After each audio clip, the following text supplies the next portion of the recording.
Bismillahirrahmanirrahim. Assalamualaikum warahmatullahi wabarakatuh.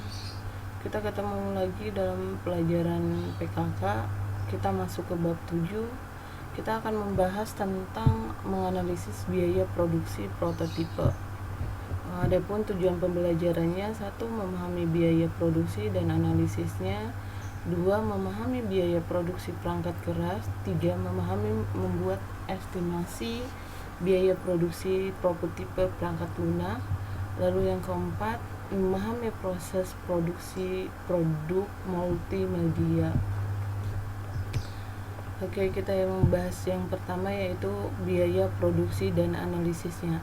Biaya produksi dan biaya produksi adalah biaya yang dikeluarkan oleh sebuah perusahaan untuk sebuah produk. Jadi untuk membuat sebuah produk, perusahaan mengeluarkan biaya-biaya tersebut untuk membeli bahannya, lalu memproduksinya, lalu melemparkannya ke pasar. Itu membutuhkan biaya produksi dan analisisnya. Oke, adapun jenis-jenis biaya produksi itu yang pertama ada biaya eksplisit, lalu yang kedua biaya implisit. Kita bahas dulu biaya eksplisit. Biaya eksplisit itu adalah biaya yang dikeluarkan dibayar secara langsung oleh perusahaan. Contohnya seperti biaya karyawan, gaji karyawan, lalu biaya untuk sewa gedung, lalu pengadaan material atau membeli bahan-bahan gitu. Biaya implisit, biaya yang sebenarnya sudah ada dengan biaya eksplisit. Lalu biaya implisit itu sudah ada tapi belum ada catatan yang pasti. Jadi belum ada catatan secara detailnya tentang pembiayaan, tentang materialnya, lalu tentang untuk produksinya berapanya. Jadi biaya ini disusun dengan akuntansi yang sedetail mungkin, akan tetapi akan berpengaruh dengan perusahaan.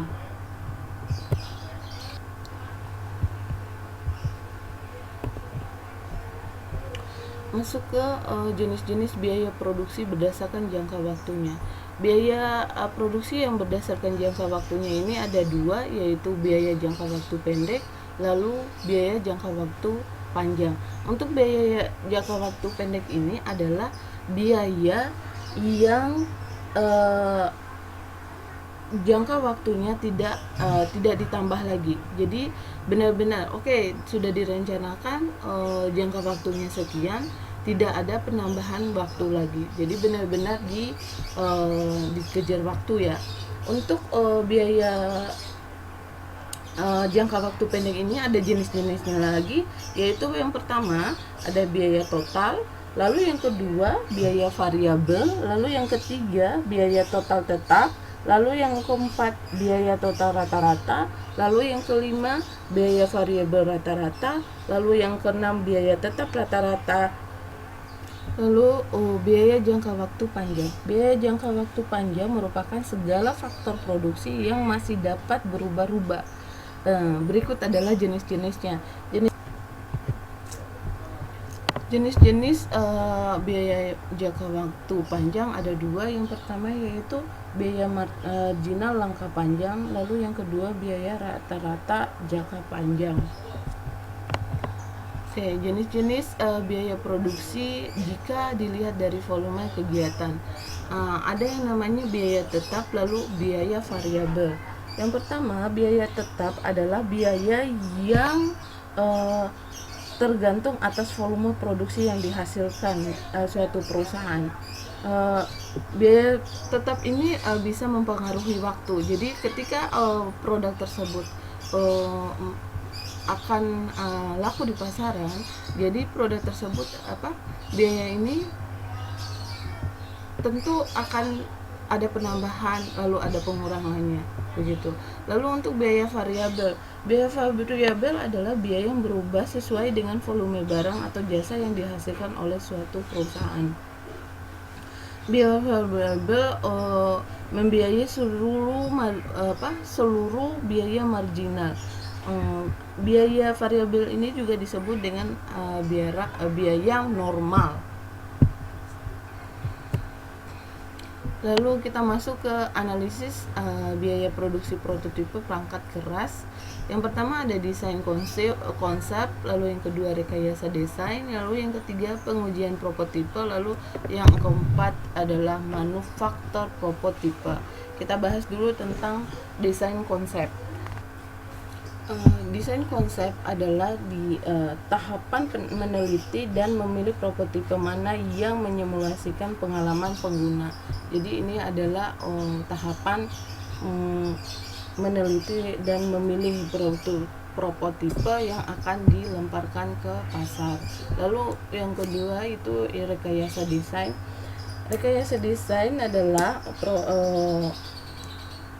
pada tahap rekayasa desain, prototipe dibuat untuk bekerja dan memilih bentuk layaknya produksi akhir. Jadi benar-benar produk tersebut sudah sebagus mungkin, akan tetapi itu masih rekayasa, masih bisa diperbaiki lagi, tapi dibuat sebagus mungkin untuk dilemparkan ke pasar dulu, lalu nanti ketika ada masukan ataupun komplainan dari konsumen, kita bisa memperbaikinya itu. Lalu untuk pengujian prototipe, pengujian prototipe ini sangat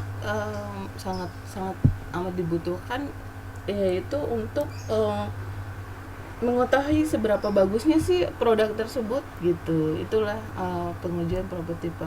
Lalu yang selanjutnya itu manufaktur prototipe.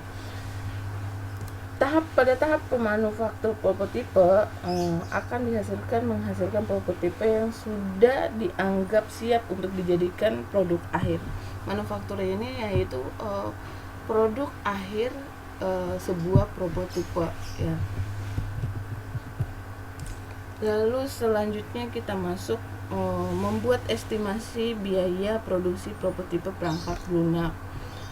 Ada penempatan estimasi, lalu yang kedua problem overestimasi dan underestimasi, lalu yang ketiga teknik estimasi biaya perangkat lunak, lalu yang keempat estimasi bottom up gitu. Yang pertama penempatan estimasi. Berikut ada tahapan di mana estimasi yang dapat dilakukan. Yang pertama itu perencanaan strategis, masuk ke penempatan estimasi ya.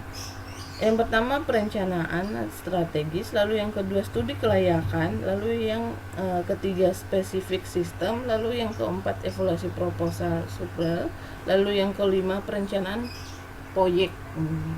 Itu penempatan estimasi. Lalu yang kedua itu masuk ke problem atau overestimasi dan underestimasi. Estimasi yang berlebihan bisa menyebabkan waktu penyelesaian produk. Jadi akan molor pekerjaannya produk gitu, dan ini bisa dijelaskan menggunakan hukum sebagai berikut.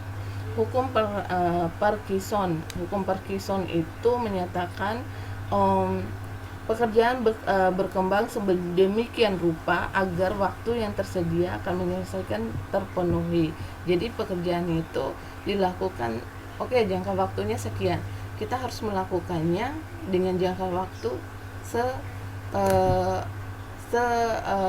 yang ditentukan tersebut. Ketika kita tidak melakukan sesuai dengan waktu tersebut, pekerjaan akan molor. Masuk ke teknik-teknik estimasi biaya perangkat lunak. Adapun teknik-teknik estimasi biaya perangkat lunak ini, yang pertama yaitu kebutuhan data historis, lalu yang kedua matriks pekerjaan, lalu yang ketiga kompleksitas.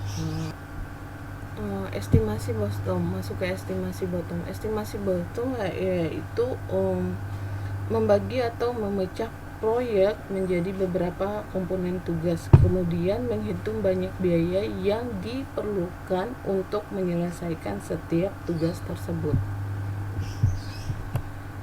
uh, kita bahas tentang alur proses produksi multimedia.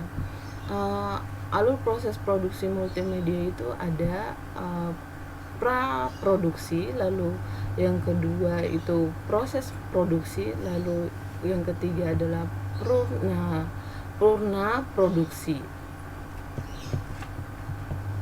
Lalu bahas dulu kita pra produksi.